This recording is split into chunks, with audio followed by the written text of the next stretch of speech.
Hello, my dear students. Welcome back. So, let us continue our chapter electricity, and today we are going to start our new topic, heating effect of electric current.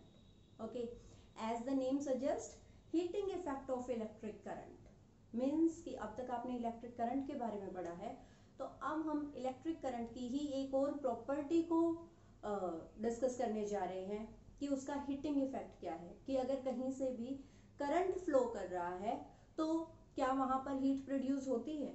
क्या आपने कभी observe किया है कि अगर circuit complete होता है और इलेक्ट्रिक करंट फ्लो होना शुरू होता है तो क्या उस चीज में हीट हो जाती है, हीट जनरेट होती है। इट मीन्स क्या उसका टेम्परेचर इंक्रीज हो जाता है।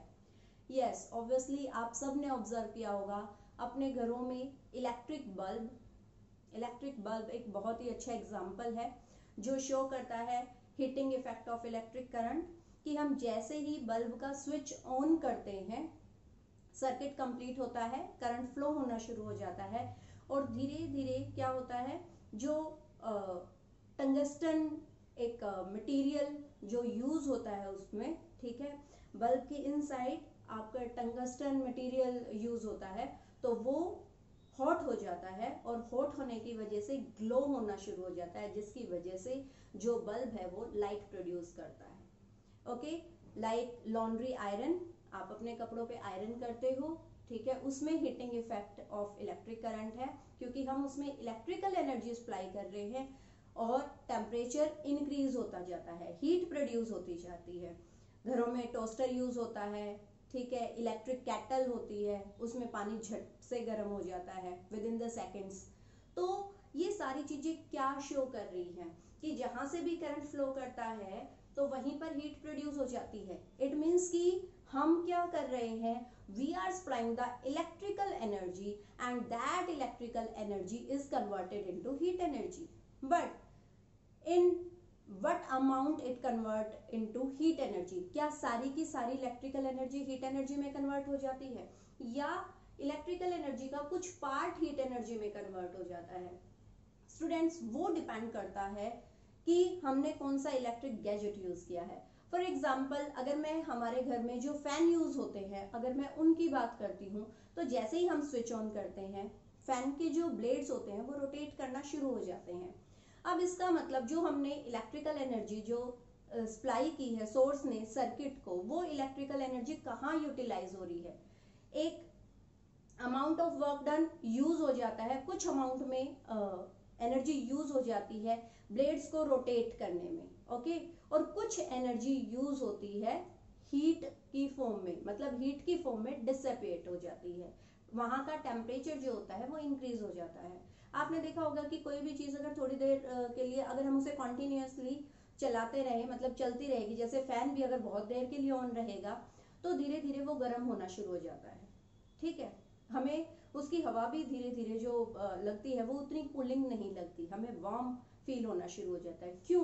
क्योंकि amount of electrical energy converted into heat and dissipate in the form of heat. Okay, और कुछ एक अप्लायंसेस तो और गैजेट्स तो हमारे पास है ही ऐसे जिसमें सारी की सारी जो इलेक्ट्रिकल एनर्जी है वो हीट एनर्जी में कन्वर्ट हो जाती है। जैसे मैंने आपको एग्जांपल दिया लॉन्ड्री आयरन का, इलेक्ट्रिक केटल का। ओके, तो उस केस में कितनी अमाउंट ऑफ आपके पास जो इलेक्ट्रिकल एनर्जी है वो किस तरह से हीट में कन्वर्ट हो रही है। Okay, let us do the mathematical formulation. अगर मैं सिर्फ एक रजिस्टर ले लेती हूं, अगर मेरे पास सिर्फ एक रजिस्टर है जिसका रेजिस्टेंस है R और मैंने सर्किट में इंट्रोड्यूस कर दी है यहां पर बैटरी, ओके, यहां है की है क्लोज, तो क्लोज की है, ये क्लोज की का सिंबल है, इसका मतलब सर्किट कंप्लीट हो जाएगा और सर्किट कंप्लीट हो गया तो यहां से आपका करंट फ्लो होना शुरू हो जाएगा। जो पोटेंशियल डिफरेंस है बैटरी का वो V है। अब क्योंकि सर्किट में और कुछ है नहीं, सिर्फ एक रजिस्टर है जिसका रेजिस्टेंस है R, यहां पर पैरेलली एक वोल्टमीटर कनेक्टेड है, ठीक है, ये पोटेंशियल डिफरेंस को मेजर करेगा कि R के अक्रॉस कितना पोटेंशियल डिफरेंस है। अब यहां से I करंट फ्लो कर रहा है क्योंकि सर्किट कंप्लीट हो गया, तो यहां पर भी I ही करंट फ्लो कर रहा है। तो यहां पर एक हमने एमीटर भी लगा दिया जो करंट को मेजर करेगा। ओके, अब यहाँ पर जैसे ही हमने बैटरी को इंट्रोड्यूस किया है, ठीक है, तो बैटरी को इंट्रोड्यूस करते ही यहाँ पर पोटेंशियल डिफरेंस हो गया। पोटेंशियल डिफरेंस इंट्रोड्यूस होते ही क्या होगा, करंट फ्लो होना शुरू होगा, करंट भागना शुरू हो जाएगा। कहां से कहां, from positive terminal to the negative terminal, because this is the direction of the current from P to N। Okay students, तो अब इधर से इधर करंट फ्लो होना शुरू हो जाएगा। तो जैसे ही करंट फ्लो होगा तो क्या होना शुरू हो जाएगा सर्किट में। ओके, अब हम बात करते हैं कि अगर यहाँ पर पोटेंशियल डिफरेंस है V और अगर हमने T टाइम के लिए सर्किट को कंप्लीट रखा है, की को क्लोज किया है T टाइम के लिए, और Q चार्ज फ्लो कर रहा है, ओके, फॉर टाइम T अगर Q चार्ज फ्लो कर रहा है तो उस केस में हमारे पास अमाउंट ऑफ वर्क डन कितना हो जाएगा, पोटेंशियल डिफरेंस है V। Okay, if V is the potential difference of the battery and amount of charge that flows, आपको पता है अमाउंट ऑफ चार्ज फ्लो करता है, इसीलिए तो करंट कॉन्स्टिट्यूट करता है। जब भी चार्ज फ्लो करेगा तभी तो करंट फ्लो करेगा।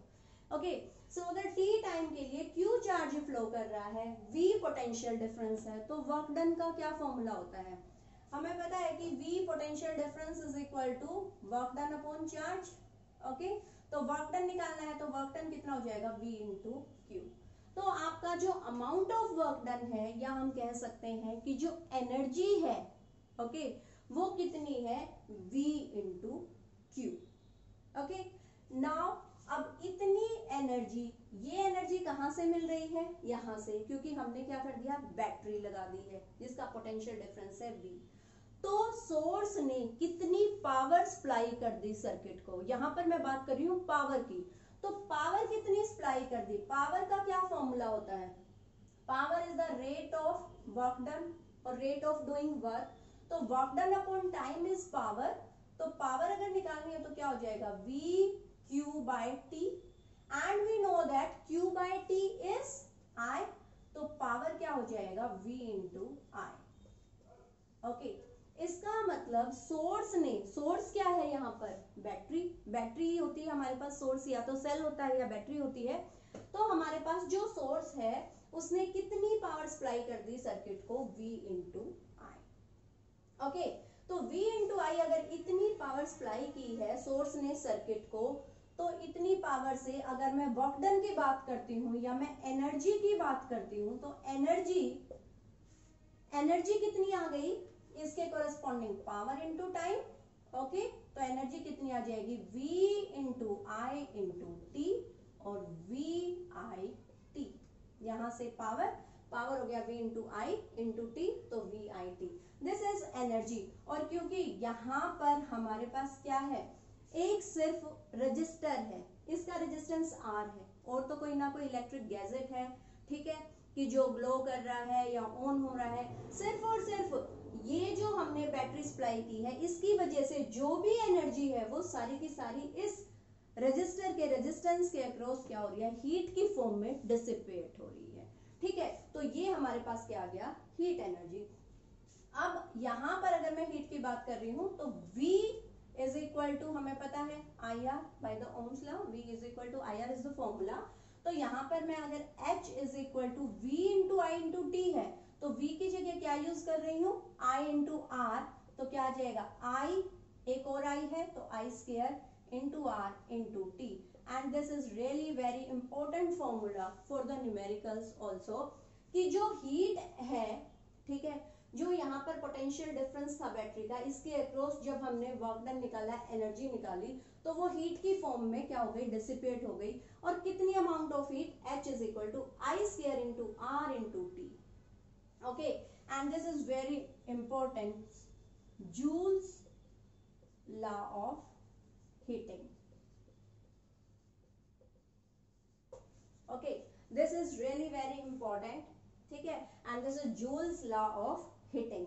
तो जूल्स लॉ ऑफ हीटिंग क्या कहता है कि heat energy produced in the circuit is equal to I square into R into T. It means कि the amount of the heat produced in the circuit is directly proportional, amount of the heat produced in the circuit is directly proportional to the current flows through the given resistance R, इस resistance से जो current flow कर रहा है उसके square के directly proportional है, directly proportional है रेजिस्टेंस आर के, ठीक है, जिसमें से आई करंट फ्लो कर रहा है, और डायरेक्टली प्रोपोर्शनल है टाइम के, कि कितने टाइम के लिए गिवन रेजिस्टेंस से करंट फ्लो कर रहा है।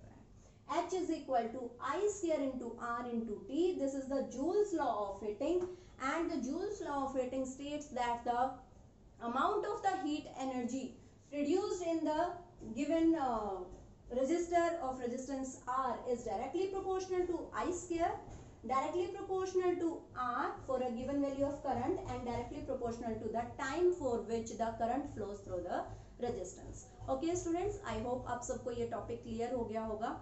और इसके साथ साथ जो हीटिंग इफेक्ट ऑफ करंट की प्रैक्टिकल एप्लीकेशंस हैं वो मैंने आपको बिल्कुल टॉपिक के स्टार्टिंग में ही एक्सप्लेन कर दिया है कि जो भी हमारी प्रैक्टिकल एप्लीकेशंस हैं वो क्या क्या हैं, कि लॉन्ड्री आयरन में heating effect of current use हो रहा है, ओवन में heating effect of current use हो रहा है, टोस्टर में यूज होता है, इलेक्ट्रिक बल्ब में यूज होता है। तो यहाँ पर सारी की सारी चीजें क्या है जहाँ पर हम डिजायर करें, जहाँ पर हम चाहते हैं कि हीटिंग इफेक्ट होना चाहिए, लेकिन बहुत सारी चीज़ों में ये अनडिजायरेबल भी होता है जिसकी वजह से चीज़ें खराब होना शुरू हो जाती हैं।